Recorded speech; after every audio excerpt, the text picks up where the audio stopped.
Hello, everyone, and welcome back. This is your English listening practice podcast to help you learn and improve naturally.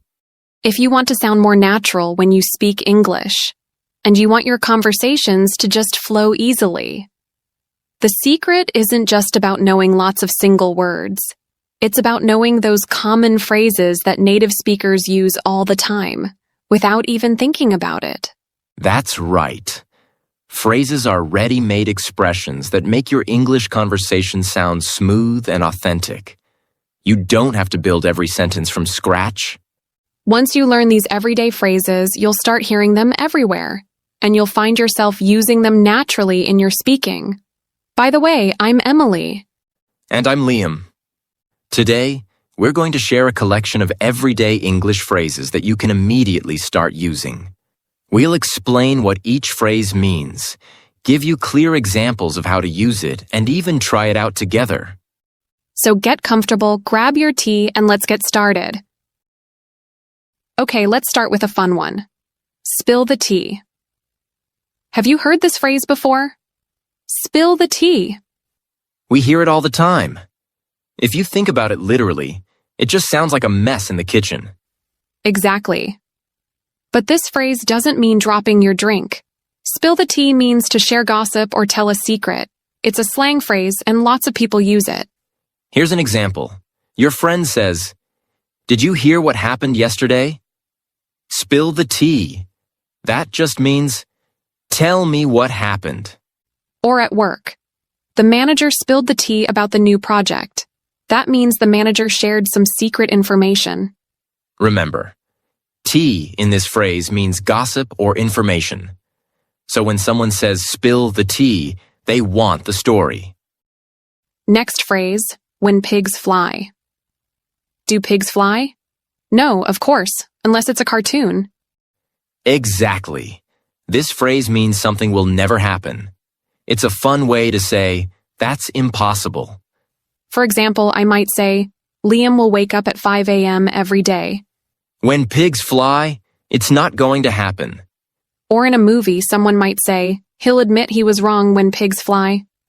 You can use this when you're sure something won't happen. It's a funny way to say no chance. Liam, are you finally going to stop ordering pizza every day? When pigs fly. See? He's not giving up pizza. All right, next phrase, get it over with. This means doing something you don't want to do, but you do it anyway, just to finish it. Like going to the dentist. You might say, I didn't want to go, but I just got it over with. Or for work. I was nervous to give the presentation, so I decided to get it over with. It's about finishing something hard or uncomfortable so you can stop worrying. Let's try an example. Okay, did you clean your desk yet? Yeah, I didn't want to, but I just got it over with. Nice. Now I can relax. Next phrase. Let the cat out of the bag. It means you told a secret by mistake. So, if you were trying to keep something quiet, but you said too much, you let the cat out of the bag. For example, I told Mike about your surprise party. Oops, I let the cat out of the bag. Or at work. Don't let the cat out of the bag about the new project. That means don't tell anyone yet. Let's try a quick example. Hey, you told Sarah about my promotion, didn't you? I didn't mean to. I just let the cat out of the bag. Next phrase. Pull an all-nighter. I'm sure a lot of students experienced this. Me as well. Pull an all-nighter means you stayed up all night, usually working, studying, or getting something done. Like, I pulled an all-nighter to finish my assignment. Or, he pulled an all-nighter before the big exam. It's not healthy, but sometimes we do it anyway. Let's try it. Liam, why do you look so sleepy? I pulled an all-nighter editing the video. Well then, next time, start earlier. Emily, do you see an elephant in here? Not a real one, Liam. But sometimes there's an elephant in the room. Elephant in the room means there's a big problem or uncomfortable topic that everyone knows about, but no one wants to talk about. Like at a family dinner, your cousin just lost his job, but everyone acts normal. That awkward silence? That's the elephant in the room. Or at work. The team is upset about the changes. It's the elephant in the room. You can use this when something important is being ignored. Let's try it. So, are we really not going to talk about the client canceling? Yeah, that's the elephant in the room. Next phrase. On the same page. If we're on the same page, it means we agree or we understand something the same way. Like, before we start the project, let's make sure we're on the same page. Or, I explained the rules again to make sure we were on the same page. Let's try it. Hey, are we meeting at 3 or 4? Just checking so we're on the same page. Let's meet at 3. All right, next phrase. Get cold feet. Get cold feet. It sounds funny, but it means feeling nervous at the last minute, especially before doing something big. Like before a speech or an interview or even a trip. You might say, I was excited at first, but I got cold feet right before going on stage. Or, he planned to move abroad, but he got cold feet and canceled everything. It's not about being afraid of everything, just that moment when you suddenly feel unsure.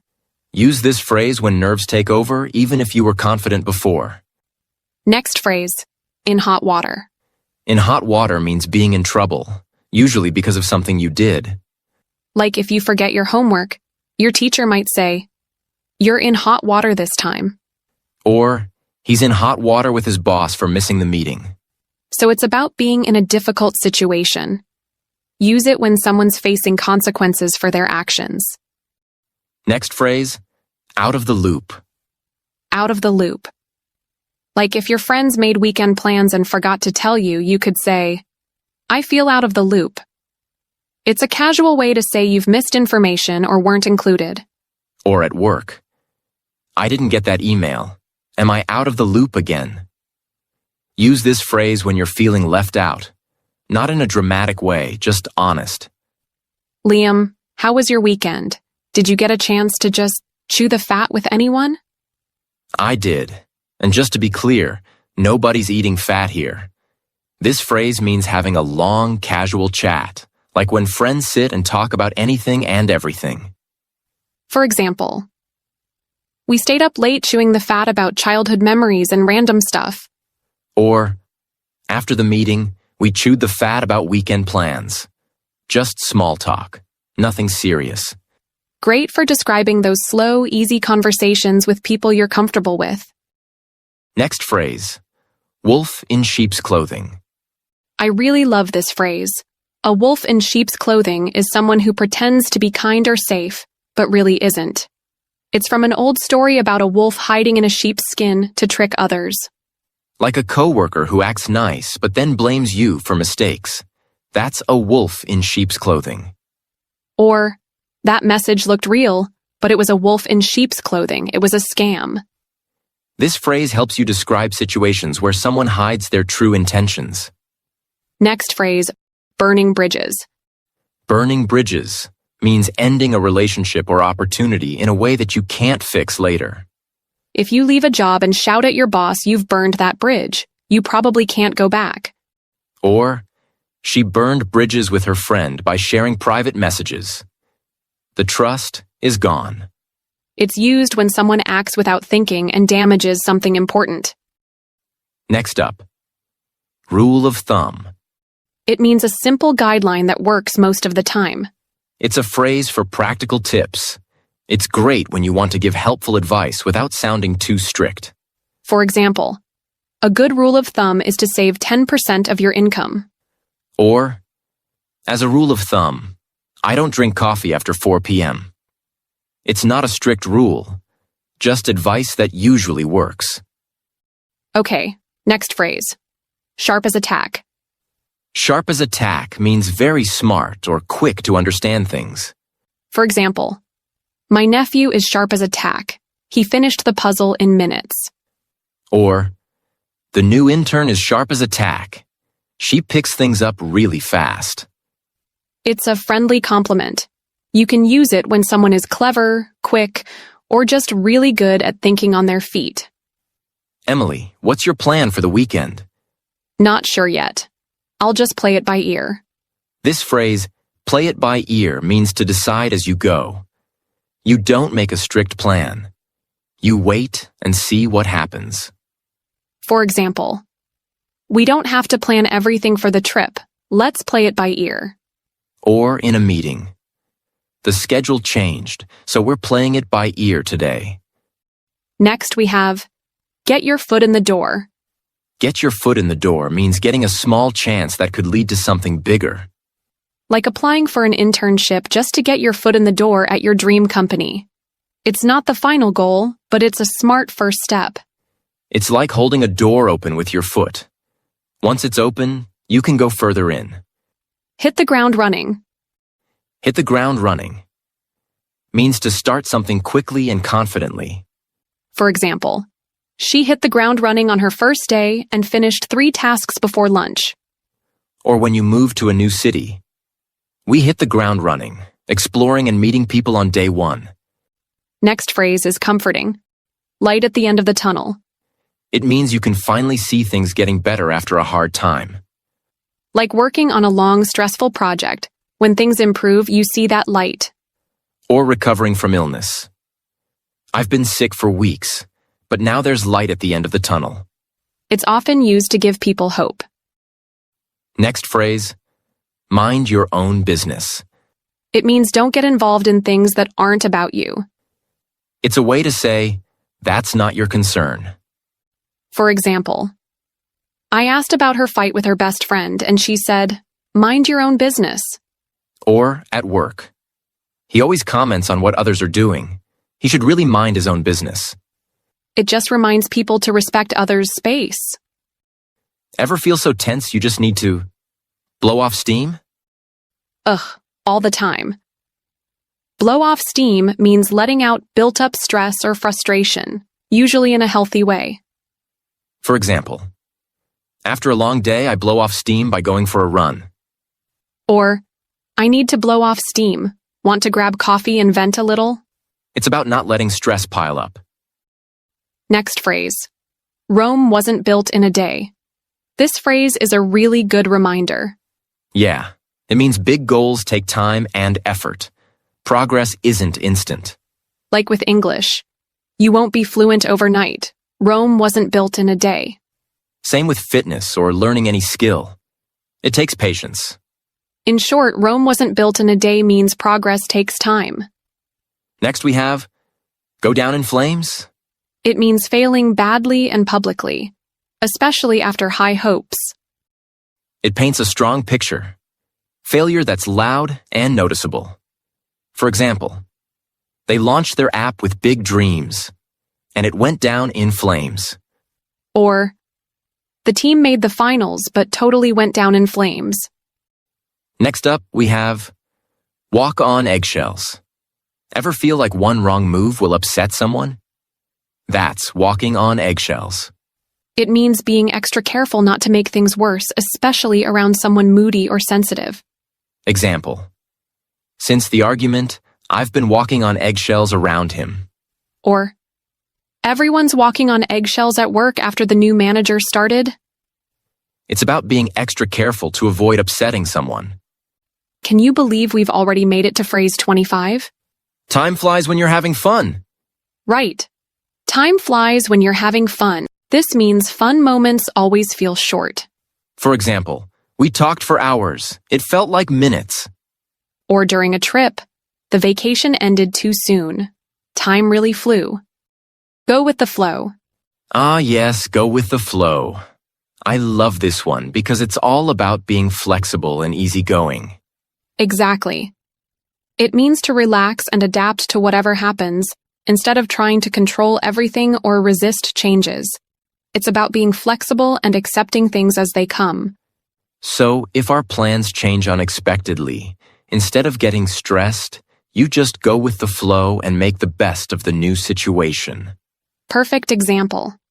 If your friends suggest a different activity, you could just say, "Oh, I don't really mind. I'll just go with the flow." It shows you're easygoing. Or, if you're out traveling and something unexpected happens, like a train delay, you might say, "Well, it's a bit of a delay, but we'll just go with the flow and enjoy the extra time." Let's try it together in a conversation. Hey Emily, our plan got canceled. What do you want to do instead? Oh no. Well, no worries, Liam. I'm pretty relaxed today, so I'll just go with the flow. What do you suggest? See how natural that sounds? Go with the flow. It's a great phrase to show you're easygoing. Let's move to our next phrase, which is a strong one for saying definitely not, or not at all. It's by no means. By no means is a very firm way to express strong disagreement or a strong denial. It's much stronger than just no. That's right. You use it when you want to make it very clear that something is not true, or not possible under any circumstances. So if someone asks, "Are you finished with that difficult project?" you could firmly say, "By no means. I still have hours of work left." Or if someone suggests you're upset about something, you could reply, "By no means.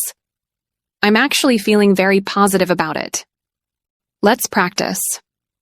Liam, did you manage to get any sleep last night with all that noise? By no means, Emily. It was impossible to sleep. So remember, by no means definitely not or absolutely not. Next phrase, out of the blue. Out of the blue. This phrase perfectly describes something that happens unexpectedly or suddenly, without any warning. It's like something just appears without any prior indication. So, it's about a surprise event or a sudden occurrence. Precisely. It means something happened without any previous signs or hints. It's like a sudden surprise that comes from nowhere. So, for example, if your old friend from high school calls you after many years, you could say, "He called me completely out of the blue." Or, the company announced big changes to our project out of the blue. Nobody was expecting it. Let's try it in a conversation. You won't believe what happened. I received a job offer from my dream company today. Wow, that's amazing. That came totally out of the blue. Congratulations. So, out of the blue means suddenly and unexpectedly. Okay, next phrase is on second thought. On second thought is a phrase we use when we've changed our mind about something we just said or considered. It indicates a slight shift in our decision or opinion. It's like saying, "Wait a minute, I've had another idea," or actually, maybe not. Exactly. It introduces a revised thought or a new perspective after the initial one. For example, you might first say, "I'll have a coffee." And then on second thought, you might add, "Actually, I think I'll have tea instead." Let's try a quick practice.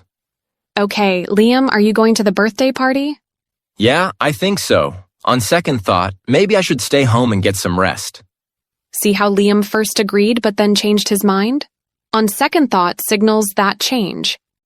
Next phrase is the bottom line. The bottom line refers to the most important or essential point in a discussion, situation, or explanation. It's the main takeaway or the crucial factor. So, it's like getting to the heart of the matter.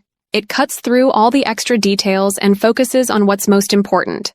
For instance, if you're discussing the costs of a project, you might say, "After all the calculations, the bottom line is that we've gone over budget." It's the key piece of information you need to understand. Let's try it. We've talked about all the different options and possibilities, but what's the most important thing to remember? The bottom line is that we need to make a decision by tomorrow morning. In other words, the bottom line means get straight to the point. Next up, we have lost for words. Lost for words. This is a phrase we use when we are so surprised, shocked, or overwhelmed by something that we can't think of anything to say. It's like being speechless. Exactly. It implies a temporary inability to speak because your emotions or the situation has left you without anything to say. For example, when she won the award, she was completely lost for words. This means that she was so overwhelmed with emotion that she couldn't speak. Or, when I saw the damage to my car, I was lost for words. In this case, it's a feeling of shock. Let's try it out. Liam, I have some amazing news. You got the job. Wow, I don't know what to say. I'm lost for words. See how Liam couldn't immediately respond because he was so surprised and happy? Lost for words perfectly captures that feeling. All right, next phrase is take a leap of faith. Take a leap of faith. This phrase means to do something important or difficult even if you're not sure about the outcome, because you believe it will be good or right. It's like making a big decision or taking a big step when you don't have all the answers.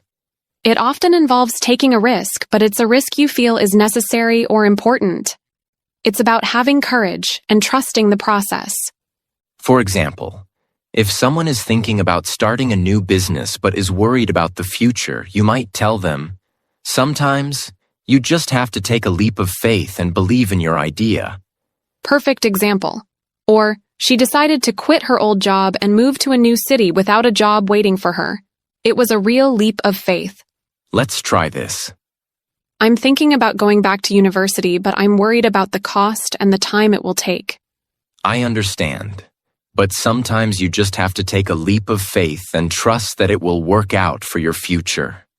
See how it encourages someone to be brave and commit even when things are uncertain? Next phrase is a very relatable one. On the tip of my tongue. On the tip of my tongue. It perfectly describes that feeling when you know something, like a word or a name, but you just can't remember it at that exact moment. That's exactly it. It means you're almost able to recall it, but it's just out of reach, right there, almost ready to be said.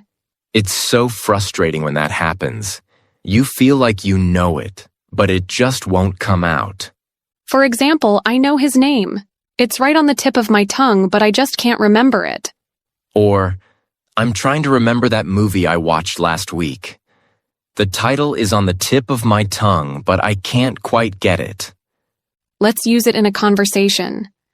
Liam, what was that restaurant called, the one with the great pizza? Oh, I know it. It's right in the tip of my tongue. Next up, go figure. Go figure is a casual phrase we use when we're talking about something that is surprising, puzzling, or ironic. It's like saying, isn't that strange? Or, can you believe that? So, it's often used when something happens that doesn't quite make sense, or it's just unexpected. Exactly. It expresses mild surprise or sometimes a bit of resignation to something odd. You use it when something seems illogical or hard to explain.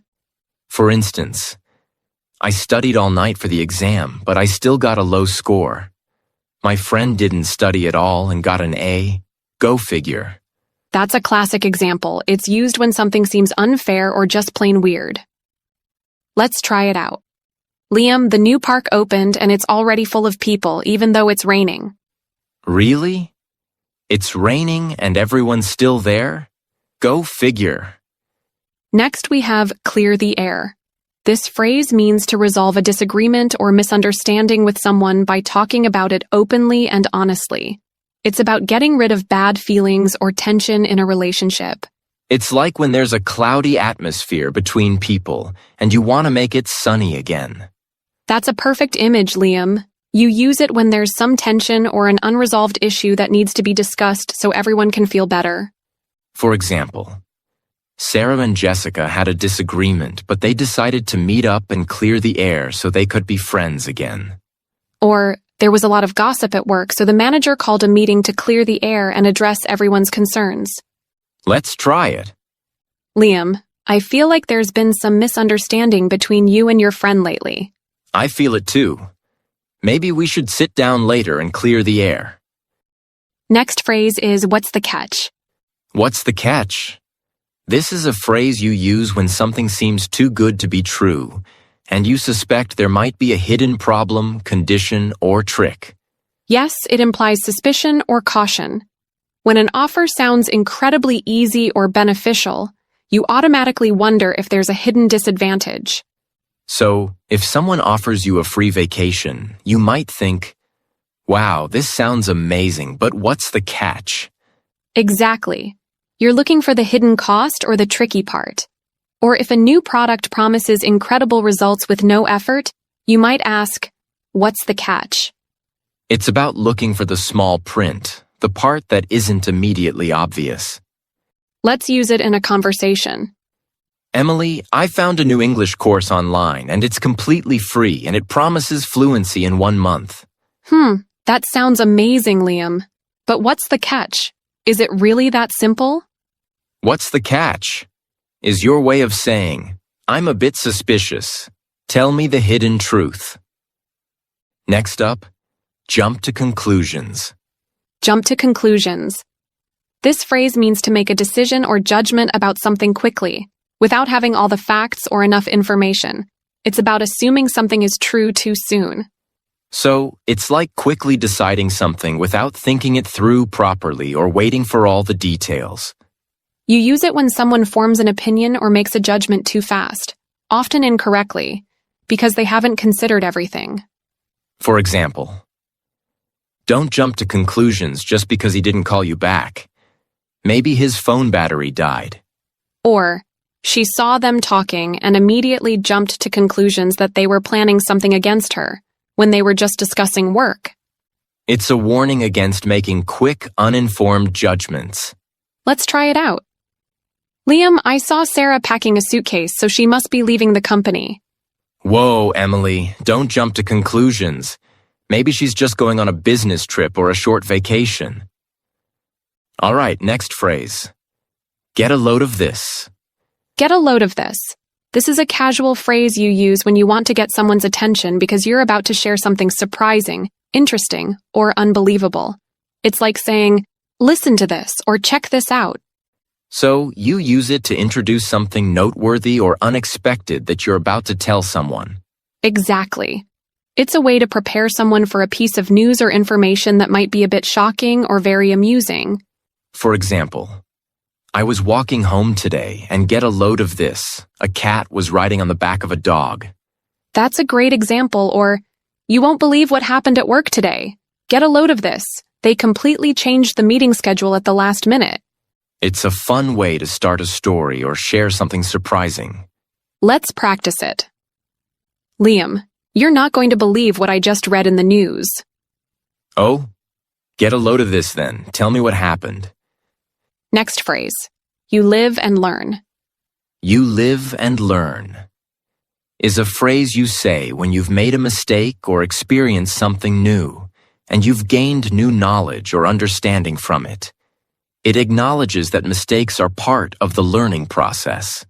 Yes, it implies that you've learned a valuable lesson from an experience, often one that was unexpected or a bit difficult. So, it's about realizing something new after an experience, sometimes after doing something wrong. For instance, I tried to fix the computer myself, but I made it worse. Well, you live and learn. Or, I thought I knew everything about that topic, but after today's lesson, you live and learn. There's so much more to know. Let's use it in a conversation. I bought that new phone without reading any reviews, and it's terrible. Oh no, well you live and learn, right?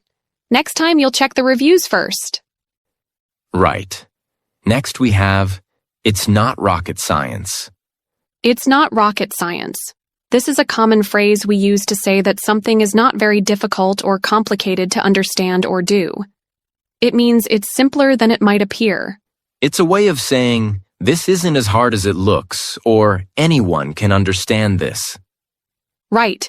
You use it to emphasize that something is straightforward, even if someone is making it sound complex. For example, learning to ride a bicycle for the first time might seem tricky, but really, it's not rocket science once you get the hang of it. Or, following these simple instructions for cooking dinner. It's not rocket science. Anyone can do it. It's a reassuring phrase, telling someone not to overthink things. Let's try it out. Liam, I'm trying to figure out how to use this new coffee machine, but it looks so complicated. Don't worry, Emily. Just follow the steps. It's not rocket science once you read the instructions. Okay, let's head to our following phrase. Don't sweat it. Don't sweat it is a very casual and friendly phrase that means don't worry about it or don't get stressed about it. You use it to tell someone not to worry about something, especially if it's a small problem. Use it to tell someone to relax and not to overthink things that aren't a big deal. It's a reassuring phrase letting someone know that a situation isn't as serious as they might think, or that you're not bothered by something they've done. For example, if someone apologizes for being a few minutes late, you might say, "Oh, don't sweat it, you're perfectly on time." Or if you accidentally spill a little water, your friend might say, "Don't sweat it, it's just water, it'll dry." It's a great phrase for everyday reassurance. Let's try it. Liam, I'm so sorry, I completely forgot to bring the book you asked for. Ah, don't sweat it, Emily. I can always get it later. No big deal at all. See how "don't sweat it" immediately eases the tension? Next phrase. Round the clock. Round the clock. This phrase means all day and all night, continuously, without stopping. It refers to something that happens 24 hours a day. Yes, it implies something that is happening without interruption, covering all hours of the day and night. So, if a hospital's emergency room is always open, you could say, "The hospital works round the clock." Exactly, or the construction crew worked round the clock to finish the building on time. It emphasizes continuous activity. Let's use it in a conversation. That new online store is so popular, I heard they're getting orders non-stop. Yes, they're working round the clock to fulfill all the orders, even at night. Right. Round the clock means continuously 24 hours a day. Next up, you can say that again. You can say that again. This is a very common and enthusiastic phrase we use to show strong agreement with what someone has just said. It means, "That's absolutely true," or "I completely agree with you." So, it's not actually asking someone to repeat themselves, but rather emphasizing that you agree very strongly. Precisely. You use it when you hear something that you feel is very accurate or a very good point. For example, if someone says, "It's really hot today," you could reply, "You can say that again. I'm melting." Or, learning English takes a lot of practice. You could respond, "You can say that again. It's all about consistency." It's a casual and lively way to show you're totally on board with what's been said. Let's try it out. Liam, this new coffee machine makes the best coffee ever. You can say that again, Emily. It's absolutely delicious. Next, get your act together. Get your act together is a phrase you use to tell someone or yourself to start behaving in a more organized, responsible, or effective way. It means to improve your behavior or situation. So it's like saying, stop being disorganized or lazy and start being serious and effective. Use it when someone is not performing well or is being messy or irresponsible, and they need to improve. It's often used as advice or a firm suggestion. For example, if you want to pass your exams, you really need to get your act together and start studying seriously. Or, the team lost several games in a row. They need to get their act together if they want to win the championship. It's a direct way to tell someone to sort things out. Let's try it in a conversation.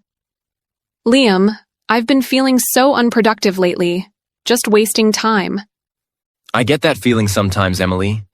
Maybe it's time to get your act together and make a daily schedule to follow. Let's move to our next phrase, to each their own. To each their own. This is a phrase we use to express that everyone has different tastes, preferences, or opinions, and we should respect those differences. Yes, it implies that what one person likes or chooses might not be what another person likes or chooses, and that's perfectly fine.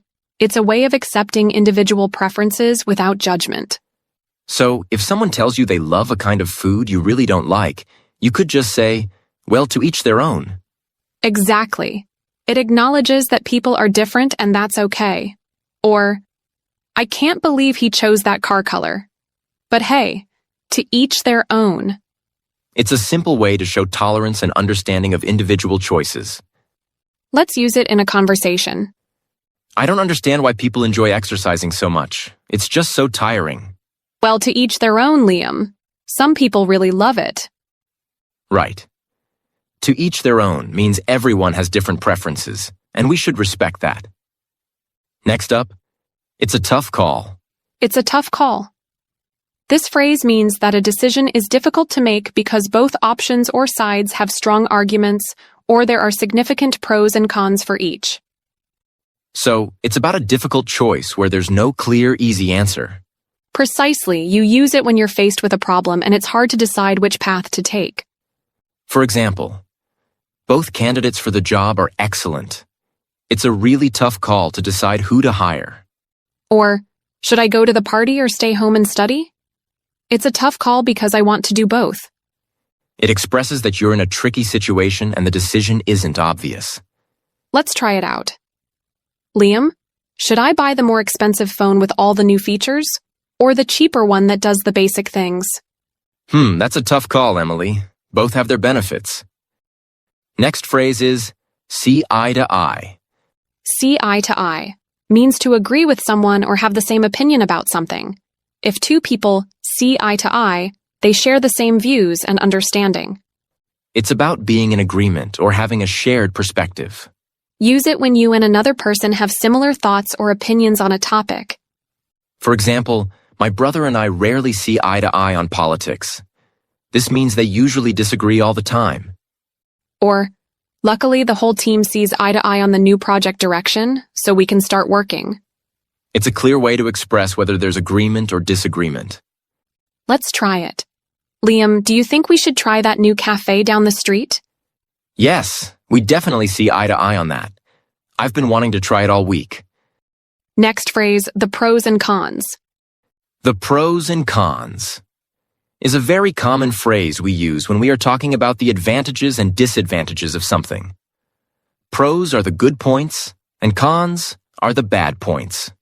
Yes, you use this phrase when you are analyzing a situation, a decision, or an idea, and you want to consider all the positive and negative aspects.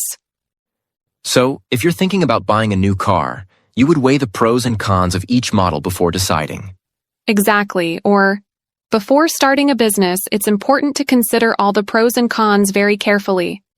It's a very practical phrase for decision-making and discussion. Let's use it in a conversation. Emily, I'm thinking about taking a long vacation next month. That sounds lovely. Have you thought about the pros and cons of taking it then, like busy travel times versus quiet beaches? Right. Next phrase. Long story short. Long story short is a super useful phrase we use when we want to summarize a long story or explanation very briefly, getting straight to the main point or the conclusion. So, it's like saying, to make a long story short, or in a nutshell. Use it when you've had a lot of details or events leading up to something, but you just want to share the main outcome or key information quickly. For example, I had a lot of trouble getting to the airport, but long story short, I made my flight just in time. Or, I spent hours trying to fix my computer, but long story short, I ended up having to buy a new one. It's a great way to save time and get to the point in a conversation. Let's try it out. Liam, what happened with that complicated meeting you had yesterday? Well, it was a really long discussion with many different opinions, but long story short, we finally reached an agreement. Okay, what do we have next? Call it even. Call it even means to agree that no one owes anything to the other person, usually after a small debt or favor. It's about balancing things out so that neither person has an advantage or disadvantage over the other. So, it's like saying, no one owes anyone anything. Use it to settle a small balance. For example, if you bought coffee yesterday, and I buy it today, we might say, let's call it even. Or, you helped me move furniture last week and I just helped you with your garden. Let's call it even. It's a friendly way to balance out small favors or debts. Let's try it. Liam, I owe you $5 from yesterday. Oh, don't worry about it, Emily. You bought me lunch last week. Let's just call it even. See how it easily resolves a small outstanding debt or favor? Next, we have, don't get me wrong. Don't get me wrong is a very important phrase we use when we want to make sure someone doesn't misunderstand what we're saying, especially if our previous statement might sound negative or critical. Yes, it's a way to clarify your intention and prevent misinterpretation. You're saying, this is what I mean, please don't think I mean something else. So, if you say something that might sound bad, you follow it with "don't get me wrong" to explain your true, more positive or neutral meaning. For instance, I think his idea is a bit complicated. Don't get me wrong, it's a very creative idea, but maybe not practical for us. Here, you're clarifying you're not saying the idea is bad, just complicated. Or, I don't really like crowded places. Don't get me wrong, I love meeting new people, but I prefer smaller groups. It's a great phrase for being tactful and precise in your English communication. Let's use it in a conversation. Emily, I think that new movie was a bit slow. Don't get me wrong, Liam, I appreciate the acting, but I agree the story could have moved faster. See how "don't get me wrong" helps prevent the other person from thinking you totally dislike the movie? Next phrase, read you loud and clear. Read you loud and clear. This phrase means I understand you perfectly, or I've heard and understood your message very clearly. So, it's a strong way to confirm understanding. Use it when someone has explained something important, and you want to assure them you've got the message completely. For example, if your boss gives you very detailed instructions, you could say, "Okay, I read you loud and clear. I'll get it done." Or, my friend told me not to be late for the meeting, and I said, "Don't worry, I read you loud and clear." Let's try it out.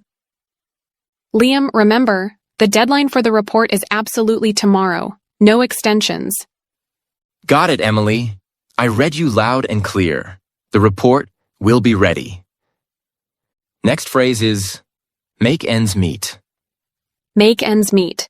This phrase means to earn just enough money to cover your basic living expenses without going into debt. It's about having just enough to survive financially. So it implies a financial struggle, or at least a situation where money is tight. You use it when someone is talking about managing their finances carefully to cover rent, food, bills, and other necessities. For example, it's hard for many families to make ends meet with the rising cost of living. Or, after losing her job, she struggled to make ends meet until she found a new one. It's a common phrase in conversations about budgeting and financial challenges. Let's try it. Liam, how are you finding things since you started your new part-time job? It's okay, Emily, but it's still a bit tough to make ends meet every month. Now we have, you win some, you lose some. You win some, you lose some.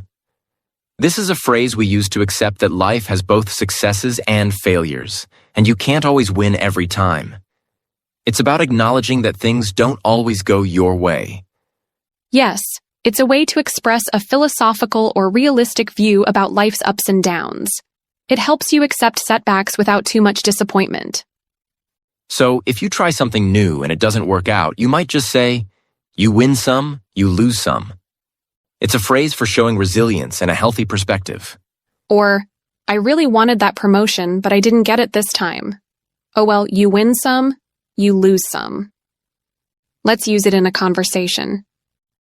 Emily, I spent hours preparing for that presentation, and it didn't go as well as I hoped. I know that feeling. But hey, you win some, you lose some. The important thing is you tried your best. Right. Now we're at our last phrase for today, which is keep me posted. Keep me posted is a very common and useful phrase that means keep me updated or inform me regularly about the situation or progress. It's about asking someone to continue sharing news or developments with you. You use it when you want to receive ongoing information about something. Use it when you're interested in the outcome of a situation and want to know what happens next. For example, I'm waiting to hear back about my job application. My friend told me to keep her posted on any news. Or, they're still discussing the new project. Our manager asked us to keep him posted on any decisions. It's a simple way to ask for updates. Let's try it out. Liam, are you still planning to organize that charity event next month? Yes, we're making progress. I'll keep you posted on the details as they come together. And that's it. That brings us to the end of our episode, Everyday English Phrases to Use in Conversation. We've explored so many useful common expressions today that can truly make your English conversation flow more naturally and confidently. So, which of these phrases was your favorite? Or do you have a new one you're excited to try out in your daily use? We'd absolutely love to hear from you. Share your thoughts in the comments below. Thank you so much for letting us be a part of your learning journey. Keep practicing, keep improving, and take care, everyone.